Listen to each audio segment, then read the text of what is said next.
I was very much obsessed with Arthur when I was growing up. It was on CBBC every day after school, and I would always watch it.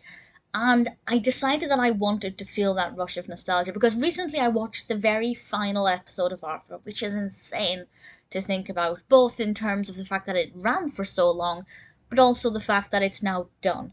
And it made me want to go back and watch the first episode just to see what it was like in the beginning, and also to see if I could remember the first episode. And actually, I don't have a very strong recollection. This is well, I'll discuss them in separate videos, but it's Arthur's Eyes and Francine's Bad Hair Day. They were both released as the first episode. And honestly, I don't really remember them. But I think, obviously, having watched them now as an adult, I can see the benefit in these. They both have very strong messages in them.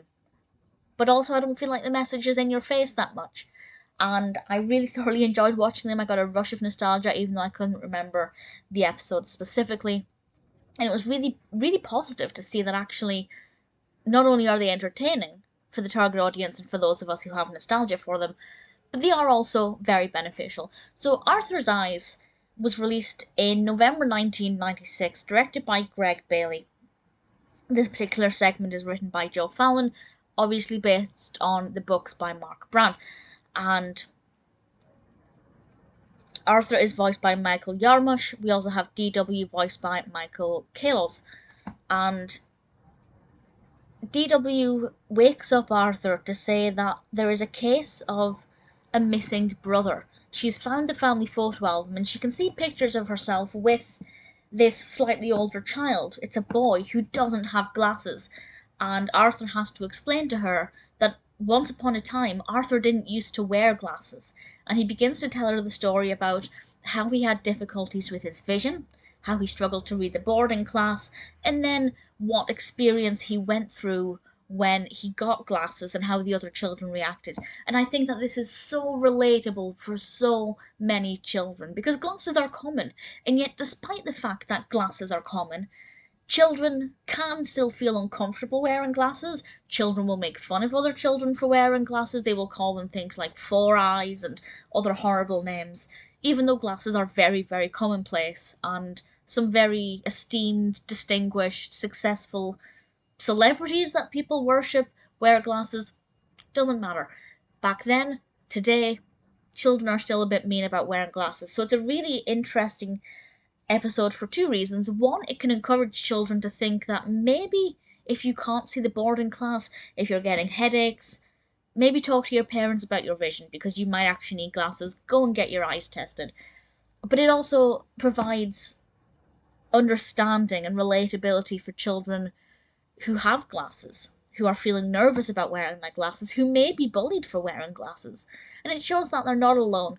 And I guess, of course, it can also teach children who are being the bullies that it's not acceptable and that actually people wear glasses. And Buster had a really sweet line in this where he said something like, "Some people need glasses to see, big deal." And that sums it up so well. Of course, he did kind of make fun of Arthur in the next scene when he thought Arthur wasn't in the room. But nevertheless, I think it's a beautiful story that a lot of children can relate to, regardless of whether you wear glasses or not, whether you're not sure how to treat a friend who's got glasses because you don't want to treat them differently. But then, should you ignore something? If somebody comes into school one day and they have new glasses on, I think it might be polite to say, hey, you look really good in those, rather, providing, letting the child feel at ease. So instead of ignoring the glasses and then making the child worry that people are being judgmental in their head, putting them at ease might also be helpful. It depends, of course, on the individual child, but I think it was lovely to have a story within a story. It is interesting that it was a flashback episode, first and foremost, although it doesn't flash back that far. Arthur is still in the same grade. Kind of get the impression that it was, although DW was only 2 at the time, and Arthur wasn't any younger in the flashbacks. That has just occurred to me. DW, I think, is about 4. I'm not 100% certain how old she is, but she's certainly a couple of years older now. So Arthur really should have been younger in the flashbacks, but he wasn't. He was the exact same age. Never mind. As I didn't pick up on that at the time, I'm assuming it's not something that many people are going to lose sleep over.